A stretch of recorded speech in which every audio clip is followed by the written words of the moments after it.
नमस्कार, आप देख रहे हैं पुलिस वाला वेब न्यूज और मैं हूं आपके साथ कंचन।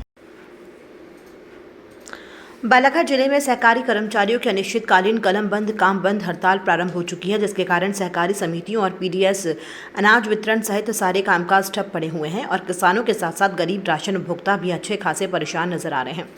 इधर आज वैनगंगा मजदूर यूनियन ने भी हड़तालरत सहकारी कर्मचारियों की मांगों को न्यायोचित बताते हुए उनका समर्थन किया और वैनगंगा मजदूर यूनियन के अध्यक्ष विशाल बिसेन भी इस आंदोलन और हड़ताल में शामिल हो गए। बालाघाट जिले के सहकारी कर्मचारियों ने प्रदेश स्तरीय आह्वान पर यह प्रदर्शन प्रारंभ किया है।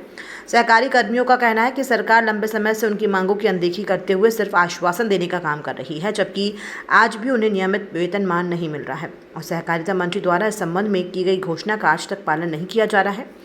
इसलिए सहकारी कर्मचारियों के पास आंदोलन के अलावा कोई विकल्प नहीं बचा है। आपको बता दें कि इन सहकारी कर्मियों के ऊपर कृषि क्षेत्र से जुड़े 70% कार्यों के संचालन का जिम्मा तो है, वहीं इसके अलावा कृषि खाद, कृषि लोन, उपार्जन खरीदी के अलावा पीडीएस अनाज वितरण जैसी मुख्य जिम्मेदारी भी है, जो फिलहाल इनकी हड़ताल पर चले जाने के कारण ठप पड़ी हुई है। दुख का विषय यह है कि सरकार खुद अपनी घोषणा पर अमल नहीं कर पा रही है, जिसके कारण समस्त सहकारी कर्मचारी गण हड़ताल पर चले गए हैं और इसका खामियाजा किसान और गरीब जनता को भुगतना पड़ रहा है। वैनगंगा मजदूर यूनियन के राष्ट्रीय अध्यक्ष विशाल बिसेन ने भी सहकारिता महासंघ को अपना समर्थन देते हुए कहा कि सरकार इन कर्मचारियों से सारी योजनाओं का कार्य करवा रही है, लेकिन इनकी एक सूत्रीय मांग को अमल में नहीं ला रही है। ये एक बड़ी साजिश है, धीरे धीरे सहकारिता को बर्बाद करके बंद करने की, ताकि सहकारिता की संपत्ति बेचकर इसका भी निजीकरण किया जा सके। सर, मैं पीसी चौहान, जिला अध्यक्ष मध्य प्रदेश राज्य सहकारी समिति कर्मचारी महासंघ, जिला इकाई बालाघाट। किन किन मांगों को लेकर यहाँ पर जो है अनिश्चितकालीन कलम बंद धरना प्रदर्शन किया जा रहा है? जी, हमारी लंबित मांगे हैं और विगत कई वर्षों से चली आ रही हैं और हमारी बहुत ज़्यादा मांग नहीं है। चाहे तो सरकार के लिए एक समुद्र से लोटा भर पानी निकालने के लायक मांग है। हमारी एक ही जिनाइन मांग है, वो सारे कर्मचारियों की मांग है और उसको बताते बताते अब मुझे बड़ा खेद हो रहा है।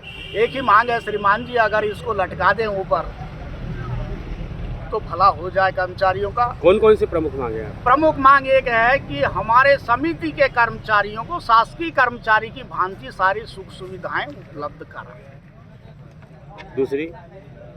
बस एक ही मांग है, दूसरी कोई मांग नहीं है।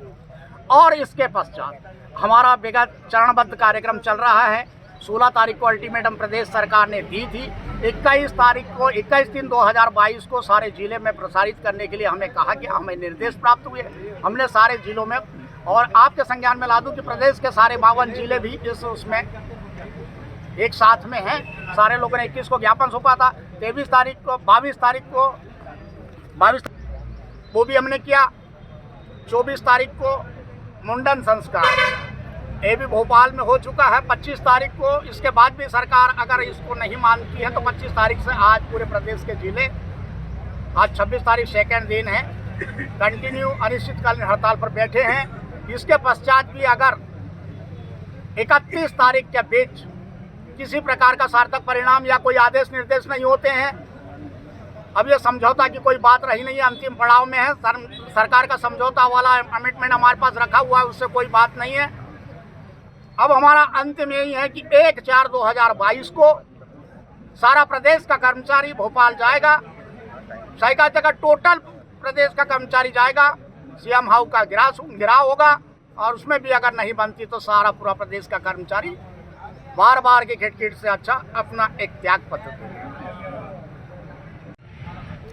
बिसेन जी, जैसे कि देखा जाता है कि यह विभाग का जो कर्मचारी है बार बार आंदोलित होने पर मजबूर होता है, आखिर शासन इनकी बात क्यों नहीं मानती?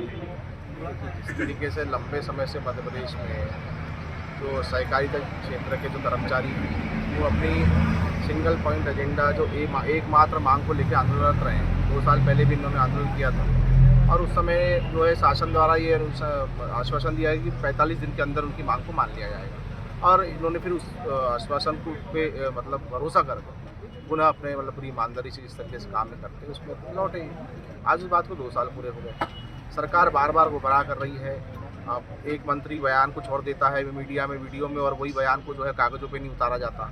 ये बड़ी विडम्बना इनके साथ में है। मुख्यमंत्री लंबी चौड़ी बातें करते हैं, भाषण देते हैं, पर इस विभाग की ओर ध्यान नहीं जा रहा है। क्षण क्षण करके सहकारिता विभाग को कमज़ोर किया जा रहा है।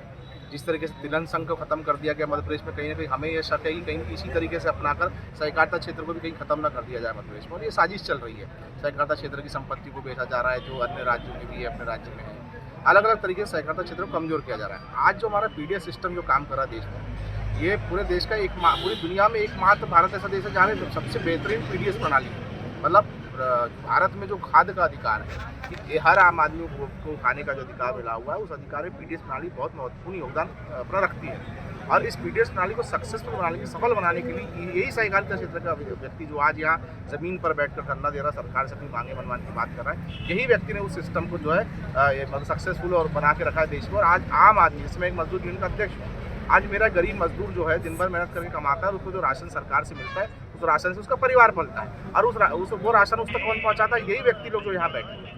मतलब अंतिम छोर का जो व्यक्ति इस देश का नागरिक, गरीब नागरिक है, उस तक सुविधा पहुँचाने का काम ये लोग कर रहे हैं।